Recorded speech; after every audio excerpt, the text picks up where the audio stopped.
Hi guys! The game we're discussing today is Dragon Age Origins by BioWare. I admit the reason that I first started playing Dragon Age was because I heard there was yaoi in it. Yaoi, for those of you who don't know, is boy on boy action, love, complex, romance, all of the above. But yeah, that's the main reason I started playing. But I've always been a big fan of, Lord of the Rings type settings. I really like the Elder Scrolls games, at least Morrowind and Oblivion. I haven't played the earlier ones. And so I was attracted to that aspect of Dragon Age because it is set in a medieval world. There's elves and humans and dwarves and darkspawn and and dragons, of course. Although, ironically, it's not named after the dragons you fight, it's the name of some historical event, and that's why it's called Dragon Age. It's kind of confusing. That's okay. The game has an incredible depth of information in it. There's the story that you learn just from playing, and then if you care to know more, you unlock various codex entries, which are basically sort of articles, snippets, just bits of information that have to do with the history, that have to do with how to play the game, that have to do with the characters. And a lot of the codex entries will grow as you get to know more about that thing. It's not a perfect game. There are some flaws. The interface should be very familiar to people who play World of Warcraft. You have the taskbar on the bottom where you get to put, icons for items that you can use or spells. Unfortunately, unlike WoW, you don't have multiple bars, you just have the one, and you can't unlock any extra ones, which is one of the game's main flaws, because by the end of the game you have an incredible amount of skills unlocked, and it's pretty inconvenient to have to open up your talent tree and find everything every time you want to use something that isn't on the taskbar. Items especially, that's another main flaw. The items, the inventory rather, you can kind of organize it, but not really. It's very kind of everything just thrown together. And when you're constantly going into your inventory to find an object and use it, it gets to be very tedious. I mean, there's the usual, health potions and mana potions, and then there's also various poisons that you can make, and, they all have different effects. Rogues have a skill that you can unlock called coup de grace, where you can backstab someone even from the front as long as they're incapacitated or paralyzed or unable to fight back, basically. So I got him equipped with a poison called Quiet Death, which has a relatively high chance of making the character get paralyzed for a short time, so that, every time you're striking with this weapon, as long as you have the poison activated, you have a chance of paralyzing him, and if you paralyze him, all your attacks start doing backstab damage. The game has a tactics menu, which is similar to Final Fantasy XII's Gambit system. It's not as sophisticated as Final Fantasy XII's Gambit system. It's basically a set of if-then statements. If self has health under 50%, use a health potion. Stuff like that. But they kind of left a few things out when they were making it. For one thing, if you set someone up with the tactic where you have them self-health under 50%, heal, which is a magic talent that mages can get, they'll cast it on themselves, but they won't cast it on others. Similarly, if you say ally health under 50%, cast heal, they'll cast it on allies, but not on themselves. So in that respect, the tactics menu doesn't work very well. You can also combine various spells and attacks and stuff, and they have various different effects based on how you carry them out. For instance, when you use a frost spell, sometimes it freezes the enemy, and if you hit them with something like Stone Fist or Crushing Prison, which are, hard-hitting spells, it has a chance of shattering the enemy, which will shatter them and destroy them completely.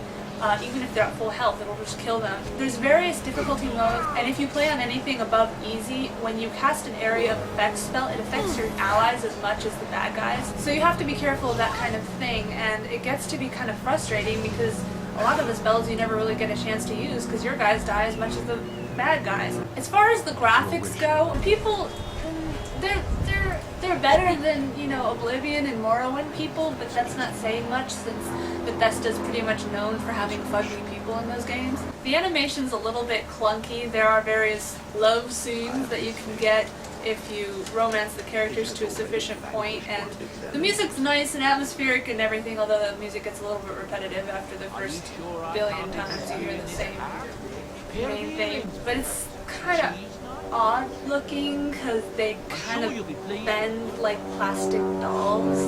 But you know, that's okay. I would say the game's strong point is its story, basically. You know, it's not terribly original, some bad people are coming, we gotta kill the bad people and save the kingdom, but the way it's executed is very interesting. You find yourself caring about the characters, especially the characters in your companion group. A lot of voice work went into the game, which is very nice. You know, that's one thing that I know a lot of people don't like about Morrowind and Oblivion, is it seems they have about 5 voice actors doing every single voice in the entire game. Well, there's no problem with that in Dragon Age. Every character, from what I've noticed, has a pretty original voice, and the companions have very good voice actors. Zevran sounds exactly like Antonio Banderas, although it isn't him, it's just someone that sounds just like him, which is kind of creepy. The way accents work in the game is a little bit unusual. Race doesn't affect accent, it's entirely based on where the character is from. So the vast majority of the people you meet have sort of an either American or vaguely British accent, because in Ferelden, the main area, that's kind of a cross between the US and the UK. But then there's Orlais, which you don't actually go into, but you meet some characters from there, which is basically France. So all the characters from Orlais have the French accent, you know. But actually, it's kind of pretty, like Leilana,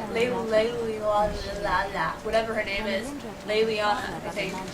One of the companions you get early on, she has a very attractive accent, if I could say that as a female. It's sort of a cross between French and I don't know, but you'll see when you play the game. Similarly, like I said, Zevran sounds like Antonio Banderas because he's from Antiva, which I guess is Spain. You don't actually meet... Yeah, I think you only meet 1 or 2 people from Antiva, but I want to go there in the future because they have cool accents apparently. So sound quality is pretty high in the game. The voices are fun to listen to. The language options are a lot of fun, and it's actually really difficult to figure out how to get on everybody's good side, especially some characters like Alistair. He's very tricky. Unlike, you know, older BioWare games where it was evil or good, it's not even Paragon or Renegade. It's just, you know, kind of, you can be an asshole, or you can be a pushover, you can be the experienced one, which is kind of what I went with. You can kind of roleplay, which is kind of novel actually, being able to roleplay in a role-playing game beyond what your role capacities are. Also, when you get into a battle, your characters will get blood spatters all over them, which is a little bit startling, but it kind of adds to the atmosphere. It's a little funny though, because you'll fight them and sometimes they'll have a cutscene talking to you afterward, and they'll just be like, "Hey, what's up?" with blood smeared all over their face. Sounds like someone just got in a car accident. The end game was a little bit anticlimax. Admitted, you know, I spent so much time on forums and the Wikipedia page thing for Dragon Age that I knew everything that was going to happen, but it's still kind of disappointing, you know, the final baddie slain, and then there's a little bit of, oh, now what? And then they start throwing all these obvious, there's gonna be a sequel, there's gonna be a sequel, buy it now, stuff at you, and it just sort of, it's like, come on, you just completely undermined this whole epic quest that I finished. It's just, what? The downloaded content isn't really incorporated that smoothly either. It kind of interrupts the flow when you meet someone who needs help, and instead of being able to say, sure, I'll help you, you have to say, wait, I gotta go get my credit card and buy something else in addition to the game, and then I can help you. But, you know, they're a game company, they're in the business to sell games, so I guess I can't entirely blame them for immediately telling you that there's going to be a sequel, as if there wouldn't be, considering how popular this game's been. In short, it's a very addicting game. I know this because I whizzed through it in about a month and a half, which was pretty fast for me because I'm slow at games.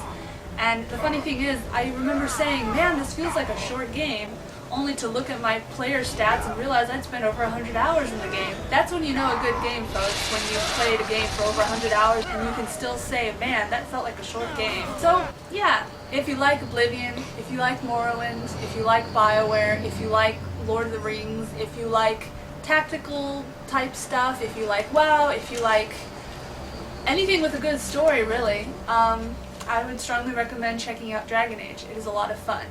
Thanks for watching!